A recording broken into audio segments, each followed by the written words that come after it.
A day after a blowout loss, Heat fans are frustrated about what happens next. Is this team good enough, or does a trade need to happen? And if so, when is the right time? We debate the possibilities before looking at one likely target that is generating a lot of interest from Miami's front office, and if he's a good fit for the Heat's quest for a title. Buckle up and get ready for another great episode of Locked On Heat. You are Locked On Heat, your daily Miami Heat podcast. Part of the Locked On Podcast Network, your team every day.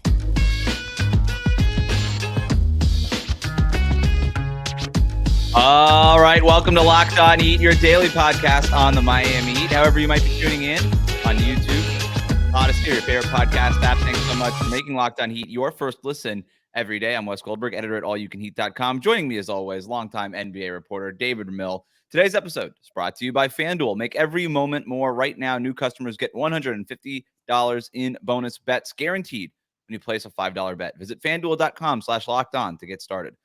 Well, the Miami Heat have lost 3 games in a row. They've dropped to 6th place in the Eastern Conference, and now we need to ask ourselves if the Heat can afford to wait all the way until the trade deadline on February 8th to make a change, or if they need to make a change right now, or at least as soon as possible. So Miami, as we wake up here and talk Monday afternoon, 2.5 games out of 4th in the East. The Cavs are right now in 4th place. They've won 7 straight. The Knicks are right ahead of them in 5th place.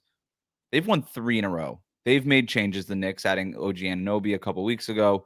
The Heat are in a virtual tie for 8th place with the Indiana Pacers. And the Pacers themselves have made an improvement recently by trading for Pascal Siakam. And when they get Tyrese Halliburton back, you got to imagine that team's going to go on a bit of a run. So a spot in the play-in tournament is very much in play for the Miami Heat. Dare I say even probable at this point, given the context around them in the Eastern Conference. And that's only if they don't make a change or if they don't go on, at least go on a run of wins here soon. David, with everything that's going on in the Eastern Conference and seemingly every rival getting better and playing well and playing better as the season has gone on, it doesn't really feel like that's been the case for the Miami Heat, who can win a few games in a row, drop a few. It feels like as excited as we can get about this team, we can be equally frustrated about this team. But I do think it's clear. And it's not just because of the 3-game losing streak. Like, the Heat have not played well even when they were winning games against bad teams, right? Like, a win against the Charlotte Hornets is nothing to write home about. Like, they have not been playing well in about 2 weeks now. So does it feel like they have to make a trade now? Or like, what level of urgency would you say the Heat are at? I don't think it's a high level of urgency, but I think there's a sense that you have to keep pace with everybody else in the Eastern Conference. They are just treading water throughout the course of the regular season, and that's not nearly good enough. You want to be able to maximize this opportunity. You want to be able to compete for home court advantage. As Eric Spoelstra is often fond of saying, you want to get better as the season progresses. Well, I don't know that the team has done that. In fact, I would probably argue that they've gone a little worse as of late. And I don't know if it's necessarily due to injury or just a lack of shooting or just the tension that might be kind of swirling around the locker room right now. So to me, if you're going to make a trade, the sooner the better, because you want that tension to ease, because you want to get a new face into the locker room that's going to bring an energy and excitement and a level of on-court play that we're not getting from somebody on this roster. And if that's the case, you want to be able to replace that person as soon as possible, bring this person in, get them acclimated, have them bring whatever it is that they're going to bring to the table, whether it's scoring or defense or size or whatever target Miami makes, to as far as their target and the trade deadline. They should be able to get that done quicker rather than later, because you don't want this hanging over the team. Like, there is a palpable tension around the NBA in the weeks preceding the NBA trade deadline. Like, we kind of dismiss this as we all play armchair GM, going on the websites and trying to input names here and figure out, oh, you can move this contract for that contract, etc. But these players are worried about their lives being uprooted. And so that kind of hangs over them in a very, very tangible way. And until the trade deadline passes, do they get to breathe a sigh of relief? So I think just from their sake and for the chance of them playing at their best and being able to keep pace with the other teams in the Eastern Conference, pull that trigger soon, get it done, bring that face in there, have them come in and learn the system and understand what it's like to play for something bigger than yourself here in Miami and compete for a championship. I think that's especially true when you talk about teams who are expecting to make a trade, right? Like, the Denver Nuggets don't really care about the trade deadline right now. They're not maybe they make a move or not, I don't know. But those players aren't the tension in that Denver Nuggets They're locker not room sweating isn't what it, it is in the Miami. Right. They're like, we don't really care about the regular season because we don't have to because we're the defending champs, and there's other teams in the league that are like that. But when it's so obvious that something's got to give with the Heat, and especially you listen to the comments that the players made after Sunday's game in Orlando, and Bam Adebayo used the word happy. And he said Eric Spoelstra has a lot of work in terms of making the rotation and making sure that everybody's happy. And I hear that, and it jumps out to me because Eric Spoelstra's job isn't to make people happy. No, It's not. Eric Spoelstra's job is to win basketball games. And whatever he's got to do with that rotation to win basketball games is what he's going to do. Now, that's not to say that there isn't a degree of ego management and personality management and things like that. Of course there are, but that has nothing to do with happy.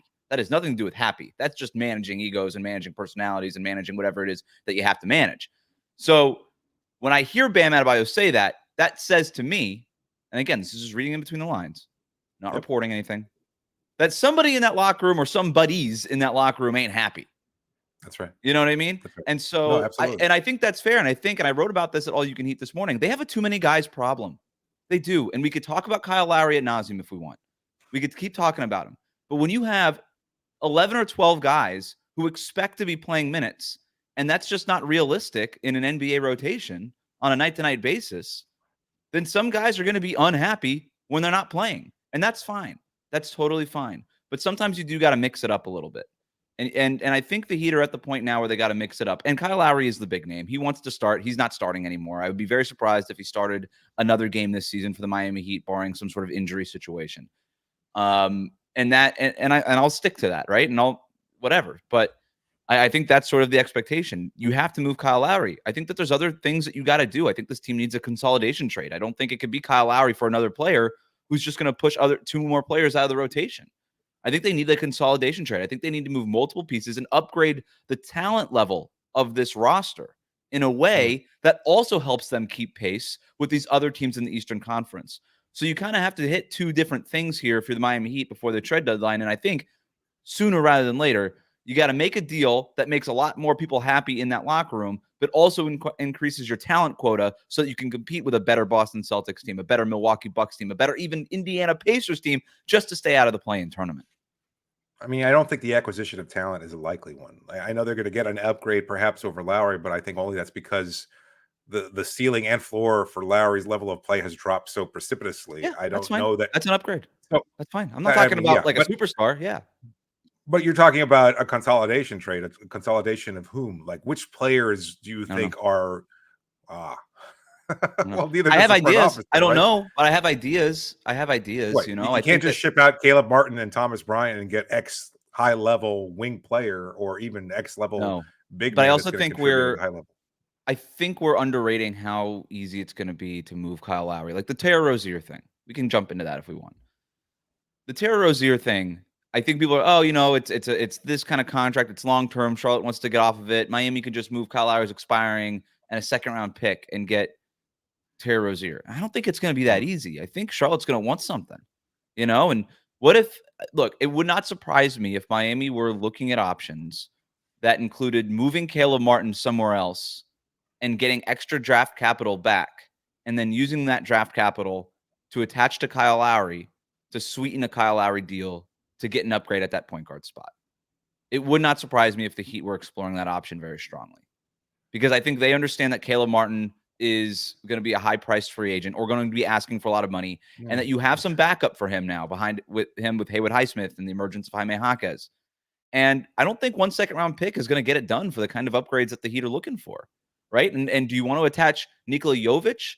I don't think you do. I think the Heat are very much in on Nico's future, and they would like to maybe see this through for another year or two, or maybe not at least, or if you're going to trade him, not for, I like Terry Rozier, but not for a Terry Rozier upgrade, and so can you move Caleb, who you might think is walking away in free agency anyway, the way that Gabe Vincent and Max Strus did, for a couple of second-round picks? Couple second-round picks. That's three second-round picks attached to. What do you mean no chance? You can absolutely get two second-round picks for Caleb Martin. Why not? I think we overvalue the hell out of Caleb's level of play. This guy was out of the league 2 years ago, dude. Like, I mean, there's a lot of teams have a lot of second-round picks. If you're a contender, you wouldn't take two second-round picks for a flyer for Caleb Martin to shore up your wing rotation, just to have a ninth guy in your rotation. Nope. I Wow, don't think you're he really fits. low on Caleb Martin. I think you're really low on Caleb. I love what he brings to the table, but I think we've maximized everything he does here. And I said this on our show with our own Not Carney. Like, I think he's been great. I think he does a lot of nice things for Miami, and I think the rest of the league sees a twin that was basically on his way to China. And I don't know that he's going to do anything bigger or better or even on par with what he's been able to do for Miami. Like, we're seeing him now, and this is a team with a well-earned reputation for getting the most juice out of a player, and he's okay this season. Like, I think it's run its course, and maybe there's a game or two where he'll step up at a high level. I don't think that there's any contender that says, "Oh yes, Caleb Martin, that's the missing wing piece we need." Like, I just don't see it. I don't I know. I personally think do there's not see teams. it. I think there's teams like Dallas, like Sacramento, that just desperately need some level of perimeter defense. And you and I have been low on Caleb Martin's defense this year because it hasn't been good. But Right. again, 2 second-round picks is not a lot. I mean, those things basically grow on trees at this point. Miami's just used all of them up. The only reason they have a second-round pick to trade right now is because they got one in that Max Strus sign-and-trade deal with Cleveland. That one came over from Cleveland. It's a 2026 Lakers pick in the second round. So I don't know. You're right to the point of who knows if they're going to be able to make that kind of move. But I all I'm saying is I think that that's something that they are probably exploring at this point, Fair and enough. so we'll see what Let's happens. put a But pin what is on the all this. latest? Yeah, let's talk about what the latest on Terry Rozier is. We'll talk about that next, plus some other trade targets that the Heat could be looking at to make a move sooner rather than later next year on Locked On Heat. Today's episode is brought to you by FanDuel. The NFL postseason is wrapping up, and there's still time to get in on the action with FanDuel, America's #1 sportsbook. Right now, new customers get $150 in bonus bets guaranteed. Guaranteed. When you place a $5 bet, that's $150 in bonus bets, win or lose. And the app is so easy to use, and there are so many different ways to bet. What are your picks for the upcoming NFC AFC championship games? I think the Chiefs are 3.5. No, I'm sorry. The Ravens are 3.5-point favorites over the Chiefs in the AFC Really? Championship game, and the Ravens are at home. But I don't know. I don't know how I feel about betting on Patrick Mahomes. If you're big on the Patrick Mahomes bet, that's a pretty chunky spread. I think that's probably going to move down to 2.5. So if you want it right now at 3.5, you gotta get it now. There you go. Well, the app is really easy to use. You can find live same game parlays. You can find bets in the new Explore tab. You can make a parlay in the Parlay Hub. There's the best way to find popular parlays, and there's so much more. Go visit FanDuel.com/lockedon and make your first bet a layup. FanDuel, the official partner of the NFL. Thanks for making Locked On Heat your first listen every day. Make sure you're subscribed on YouTube and on your favorite podcast app. Everydayers, make sure you tune in throughout the week. We got games Wednesday night. We got games Thursday night. We'll be recapping those for you here on YouTube and on your podcast app. Also, if there's any movement on the trade front, we will have it for you here. Speaking of the trade front, speaking of movement on the trade front, David, some scuttle on the Terry Rozier thing here. I know that you heard that maybe some things that some things are moving within the inner front office workings of the Miami Heat on Terry Rozier. Yes, a high level of interest in trying to figure out some way of acquiring Terry Rozier. And I don't know if that's, again, everything's subject to change, but that's what we heard. And a lot of people heard similarly. And so I think there's just starting to hear much more buzz about the possibility of acquiring a player like Rozier. And I know that you've debated this before. We've talked about his fit here in Miami. It seems on paper like a good fit. Like, I know that there are people who are concerned about, the idea of making a interdivisional trade or anything like that. Charlotte's not worried about that. This isn't like trying to. They're not. The Heat are not competing worried about against Charlotte anybody. either. Yeah. Well, they're not competing against anybody in the Eastern Conference. Right, It's like, oh, we're going to do Terry a favor and just send him somewhere else. And we're also doing ourselves a favor because we get off of that contract. So that is different, I right? In like the DeJounte Murray situation, Atlanta and Miami are very much like sort of playoff rivals. They've met in the playoffs recently. Right. Like that to me is different. And then I always said, like, look, I never really thought that Miami's chances of acquiring DeJounte Murray were very high, considering that they have to not only beat out other offers, but they have to beat it out by a certain amount that the Hawks feel comfortable trading them to Miami as opposed to Los Angeles. And by the way, the latest on DeJounte Murray is that the Lakers are sort of the most serious landing spot for Murray. They're offering something like a first-round pick, a pick swap, and the D'Angelo Russell contract. Atlanta's trying to find a third team to take on D'Angelo Russell, which just feels like every D'Angelo Russell trade over the last few years is sort of there's one first-round pick in there, some sort of fake contract, and then another team trying to get off of D'Angelo Russell before they even get him. So whatever. But and no, I don't think the Heat are the right spot for D'Angelo Russell. We could probably just put that to bed right now, unless you All-star, one-time All-star on an injury substitution. But so that's the latest on DeJounte Murray. So that if that's sort of past the Heat by, and by the way, Jake Fisher, our friend here who joined the program last week, reported that there were initial conversations between the Hawks and the Heat, but then also said like he hasn't heard anything since then. Initial conversations mean what? That those conversations ended and they have not been ongoing. All right. I would be very surprised if that was something that seriously happened here. So if we assume that the DeJounte Murray thing is done, right, then we move on to Terry Rozier. And I think it's why, and by the way, I kind of think that Terry Rozier might be a better fit than DeJounte Murray in terms of what this team needs offensively. And we've the driving and the rim pressure and all these things. The contract is comparable to DeJounte Murray, which is why so many teams want DeJounte Murray. It's a good contract. I know that there's, people have talked about, hey, like that last year is only partially guaranteed. It's sort of a fake partial guarantee. The difference is like less than $2 million in that final year. The contract is worth like $29 million or $26 million. And then the partial guarantee is worth $24 million. I think it's 24 and then drops to 22, something like that. No, it's the 25, 26. So he's under contract for this year and then 2 years after that. So in 25-26, the contract's worth total is $26.6 million. Only and the partial guaranteed. Only 24.9 million of that is guaranteed. So it's basically the same amount. So it's not really like this team-friendly deal that they can get off of in 1 year because they'll still have to eat $25 million if they just cut them. So that's not an option. So it's not really it's not a team-friendly deal, but it's a good contract. And I want to differentiate those two things. It's not team-friendly because the team does not have any sort of semblance of control in terms of kind of opting out of it, but it is a good contract for a good player in Terry Rozier. And so, look, I think that's why the Heat are seriously considering him. Yeah, I think you're kind of locked into this roster. I think there's also the possibility of other moves too. Like, I mean, you get Terry Rozier for this playoff stretch and the run that you hope the team will make. Because again, as you said, the play-in tournament might be a realistic possibility. And that being the case, you could be one and done and it doesn't really matter. And you're kind of stuck with Terry Rozier. Whatever. You give it a shot, see how he fits over the next month or two, which is, again, another reason why I think it's imperative that you get a deal done sooner rather than later. Having said that, you give him another chance next year and you've got something to build on there. You've got not necessarily your point guard, but a guard, a backcourt mate that you can kind of initiate offense and create for himself and others. He's a good shooter. He attacks the rim, etc. And you're not necessarily locked into that because I think, again, there are other possible moves that you can make, whether it's trading Tyler, trading, I don't know, Jimmy. I mean, it gives you, I know that Barry Jackson of the Miami Herald said that the team likes their flexibility. And so that's why he doesn't expect any moves to get done. But I don't think you're locked into anything. And if you can get a Rozier deal. Yeah.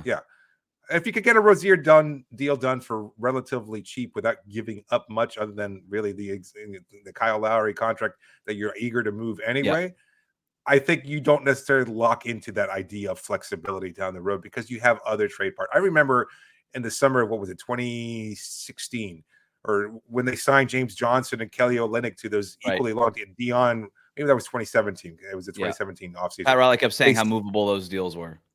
Yeah, and they were, and they all got traded. They ultimately were. They kind of got lucky in that regard. I don't think that Pat Riley necessarily wants to back himself into that same corner again. But I do think that I think the Rozier deal makes sense as long as, like you just said, you don't have to give up too much. And what do you define by too much? I think a first-round pick would be too much. I think it would. I'm sorry, I wouldn't move a first-round pick for Terry Rozier. I wouldn't do it. I don't know if the Heat are going to do it. I wouldn't do it. I wouldn't move Nikola Jovic for Terry Rozier. Again, I wouldn't do it. I don't know if the Heat wouldn't do it. I would not do it. I would not put him. I wouldn't put Nico in that deal. That's just me. In terms of the flexibility, though, and if we want to talk about the Barry Jackson point, this is a point he's made. It's a point that I've made in the past. If you let Kyle Lowry's contract expire and you don't trade him, you just let his contract expire, and then that gives you the cap space to re-sign Caleb Martin potentially before you hit that second luxury tax and you have to worry about all that stuff. I think the argument that you basically just made indirectly in the first segment, David, was maybe you don't need to re-sign Caleb Martin. Maybe he ain't good enough anymore.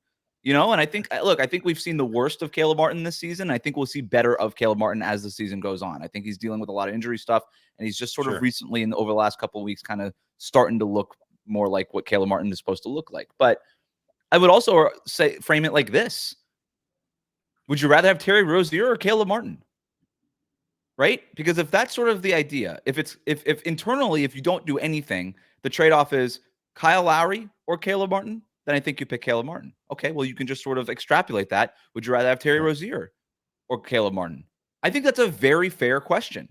And I think for this team, based on the way that the roster is balanced, I think the answer would be Terry Rozier. So if it costs you, say, a Caleb Martin, who our friend Jake Fisher said still has friends in Charlotte, maybe it's just Lowry and Caleb Martin goes to Charlotte, right? And a second-round pick or something like that. And you're able to get Terry Rozier back, and maybe there's another contract in there to make the salaries work, blah, blah, blah. I think that's fair. PJ Washington? Is that how it works out?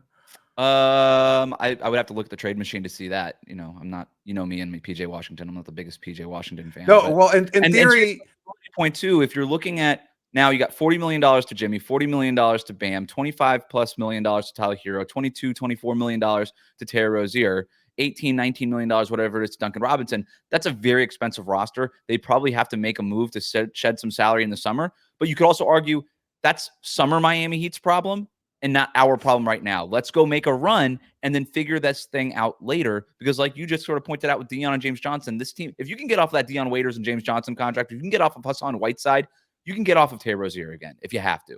Rozier's a good player. It's not a bad contract. So, or whatever one of these other players that you determine that you need to move to save some money. So I don't know. I'm not that worried about the flexibility part of it.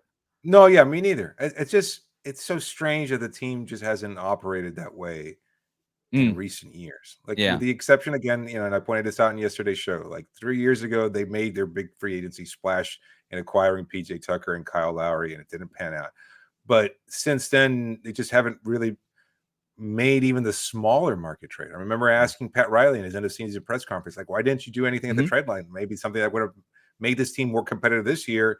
Of course, that was, after the fact that they made this incredible finals run. And he said, well, we didn't really see anything we liked. It's like, okay, but how much longer can you afford to wait? And it's like all this constant talking point of like, we want flexibility. We want to keep under the cap. We want like, it just gets frustrating, I think, because it doesn't make any sense. Like you have a chance to win more now. And maybe that's just me kind of being that's tomorrow's problem. Make the most out of today kind of thing. And I think that's what you're supposed to do. That's what you expect from the Lakers when you have LeBron James. It's what you expect the Warriors to do when you've got Steph Curry, and the Heat are sort of quietly doing their own like little 2-timeline thing where they're towing the line and not doing a whole lot of nothing. Barry made another point of that too, though. He said that that's not ever been a concern from the Heat front office about wasting Jimmy's years. I find that hard to believe. And if that's the case, then why the hell not? Like how much more do you think? How much more blood are you going to draw from that particular stone before it grinds into dust? Like I just don't know how you can continue to operate with this idea that we're going to get max level Jimmy for the next 3 years when. I don't know that we're seeing max level Jimmy. Well, it brings up a very interesting question, and if the Heat, depending on what this trade deadline looks like, do they have to ask an even tougher question over the summer? We'll talk about that next year on Locked On Heat. Today's episode is brought to you by PrizePicks. What's PrizePicks? What's daily fantasy sports made easy? It's the largest daily fantasy sports platform in North America, the easiest and most exciting way to play DFS. If you are it's just you against the numbers. No, you're not battling thousands of other players or pros or sharks or anything like that. You just pick more than or less than the stat projections on 2 to 6 players, and you watch the winnings roll in. You can do that with a multiple number of sports. With basketball season here, you can now pick combo projections across football and basketball for the Specials League. PrizePicks even offers a reboot policy so that your entries, stay in play even if one of your players gets injured. For football and basketball games, if you have a player who exits the game in the first half and doesn't return for the second, that player gets rebooted. PrizePicks is the only daily fantasy sports platform with an injury insurance policy. Listen, it's just really easy against you, against the numbers. You don't have to worry about competing against anybody else. So go to prizepicks.com/LockedOnNBA right now and use the code LockedOnNBA, and you get a first deposit match of up to $100. That's prizepicks.com/LockedOnNBA and get a first deposit match of up to $100. PrizePicks, daily fantasy sports made easy. Thanks for making Locked On Heat your first listen every day. Make sure you're subscribed on YouTube and your favorite podcast app. If you're not subscribed already and you are watching on YouTube, hit that subscribe button, hit that like button, comment, let us know what you think the Heat should do before the trade deadline. Before I get to some possible targets here, let's just really quickly explore what we were just talking about. If you're not going to maximize Jimmy Butler's prime, and look, I think you and I, our job here is to opine, and what we're doing is opining. I'm opinionating. Do something. Do something. And the reason they haven't done anything since basically the Kyle Lowry and PJ Tucker stuff was I think this team is sort of also, I say quietly, kind of doing their own 2-timeline thing. I think they're also kind of quietly doing the Daryl Morey thing in terms of if it's not a star player, we don't really care because we feel like we can create our own role players in-house. Caleb Martin, Max Strus, Gabe Vincent, Haywood Highsmith, whatever. We can create our own role players. We don't need to trade for role players. And the difference between our role players and your role players isn't enough for us to come off of any assets that could potentially cost us a chance to go get that superstar. So they have been in superstar or bust mode for the last couple of seasons. And I think that's sort of why they haven't made those marginal moves. I think it's gotten to the point now where that marginal move is needed now more than ever. In part because everybody else has gotten so good, but also the stuff we talked about in the first segment, it just feels like something's got to change. And if it's just moving deck chairs, sometimes moving deck chairs refreshes. Moving the furniture around refreshes the space sometimes. And sometimes you just feel a little bit better walking into that room. And there could be something said to be just sort of rearranging your furniture a little bit, right? So you get a little locker room feng shui there, kind of bring some new air, get some new energy in there. If that's the idea that they're operating under, is that, well, we can always groom our own. Well, who's the next player that's going to take that leap? Because I don't know that he's on the roster right now. Right. And if you're looking for, something to shore up the big man rotation, I guess it's Orlando Robinson. And as high as we were on him, he just doesn't seem to be able to crack the rotation. He's not getting playing time. Well, the other thing too is Gabe Vincent walked out the door. You thought Drew Smith might be that guy. Drew Smith gets hurt. Like there's no Gabe Vincent on this roster that makes the point guard situation less problematic. It's only Kyle Lowry now, and Kyle Lowry lost his job last year, right? He only got the job by default this year. So I think the moves need to be made. And if a move isn't made, again, don't want to spend a ton of time on this because it's a whole other show that we could do, David. But sure. I think the option of trading Jimmy Butler in the offseason before you have to even have contract extension talks could very well be on the table. If this team flames out and if you look around and you're like a Terry Rozier and a PJ Washington or a Dorian Finney-Smith or whatever, if that's not going to get us to the level of Milwaukee, Boston, Indiana, New York, Cleveland, if that's not going to do it, then what are we really doing? If we're not going to make those marginal moves and that big swing isn't out there, I'm just saying. And we could go quick on this, but I'm not reporting anything. It just sort of has to be on the table if you're Miami. I'm not going to entertain the discussion right now. It's good. not like, let's talk about targets then. There you go. Just throw me under the bus. There's just too much. No, not at all. It's just it's a point, and I know that even casually fans mention that it's oh, what's going on?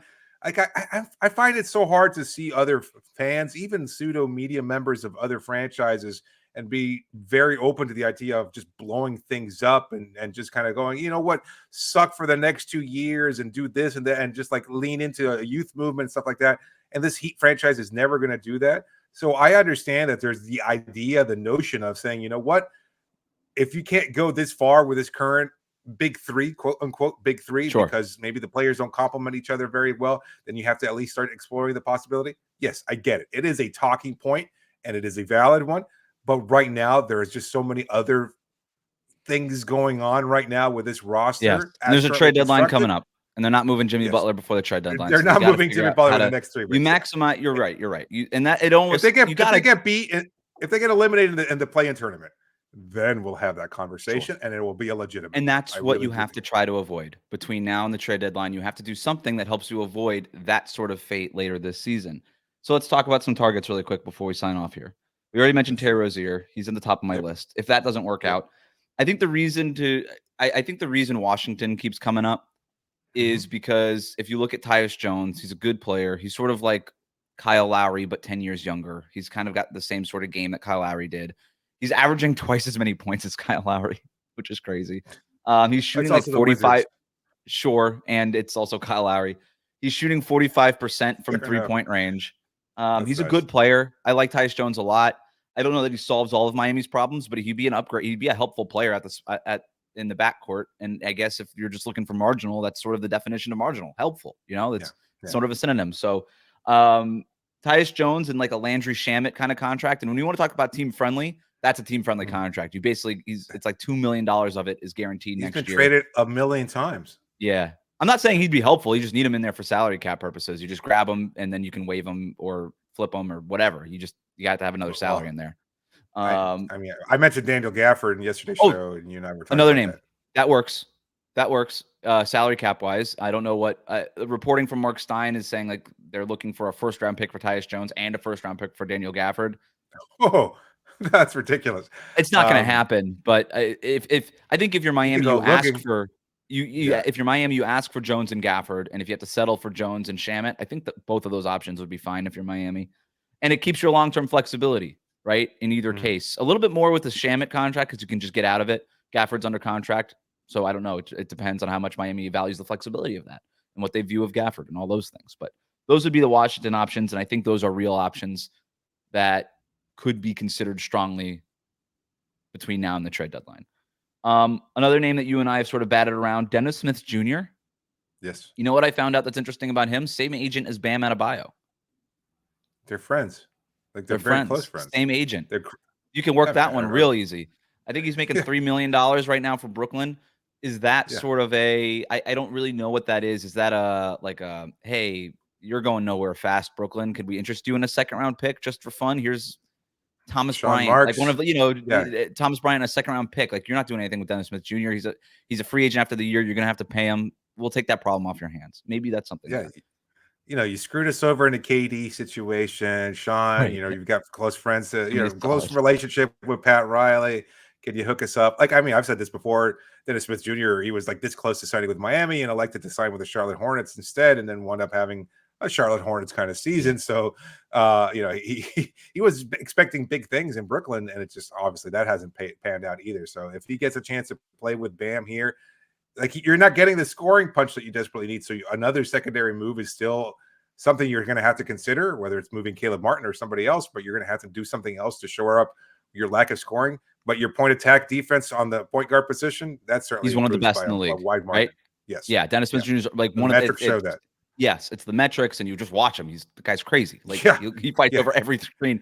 He was training to play football, and it shows, right? When he was out of the league a couple of years ago, he's super athletic. And you mentioned the fact that Miami and Dennis Smith Jr. have circled each other quite a bit over the last couple of years. Nothing was really happening in the backcourt front for Miami this summer because they were waiting on the Damian Lillard situation to play out.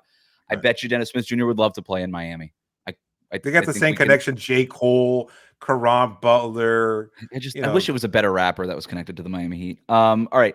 So the last one I have here, I just got to throw. Every time you mention J. Cole, I got to throw a little dig at him for the people who hate me. One other name, Dante Exum. I know he's got his health problems, but I don't think it would cost a ton. I threw this out to Nick Angstadt, who hosts Locked On Mavericks for us, for the network. I said, what would you do? If Miami called and offered Caleb Martin for Dante Exum, what would Dallas say? And he said, I think they would say yes to that. And I bet Miami could get another second round pick or two out of that deal if they needed it. It's like kind of both teams solving different problems. Miami needs to shore up some of their depth in the backcourt. They maybe have too many wings right now. Dallas maybe has too many guards, but they need some wing defenders there. It kind of is like, hey, we'll take your problem for our problem type of thing. We'll help solve each other's problems. And again, Exum's contract is expired at the end of the year. I don't think that there's any bird rights attached to it because he just came back from coming overseas. Dallas would acquire Caleb Martin's bird rights. So I think for all of that, it would be worth another second round pick or two. And then again, you can use those couple second round picks maybe to move in that Kyle Lowry deal separately over here to go make some sort of other upgrade. Not because I think you could bring in Dante Exum and Terry Rozier, and I think that would be helpful. I think you bring both of them in. Dante Exum has really stood out as a perimeter defender. He's a streaky shooter, but that 3-point shot is much better than the last time he was in the NBA, even though it's streaky. Streaky is better than what it was. He's, the health problems are definitely a concern. It's why it's not like the end all be all solution, but I think it'd be helpful. Yeah. Just an option. Been good Just a name this year. Yeah. A little consistent, but good. Yeah. No doubt. All right. Those are more names. I'm going to have more names as the trade season goes on. I love to play with the trade machine and talk to people and figure things out. But hopefully we won't have to, because hopefully they'll get a deal done within the next couple of days. I hope so. Maybe by the time people even hear this podcast, something will get done. Who knows? No, I doubt that. Yeah, probably. all the whole front office is going to be at a That's gala. true. They're going to be at gala in like 2 hours, so they'll be like, checking their phones. Yeah. Yeah. If Pat Riley walks out of the gala, we'll let you know and doesn't return. Comes back to the open bar and just starts chugging whiskeys celebratorily. Maybe pops a bottle of champagne. Thanks for making Locked On Heat your first listen every day. Hit that subscribe button on YouTube and follow us on your favorite podcast app.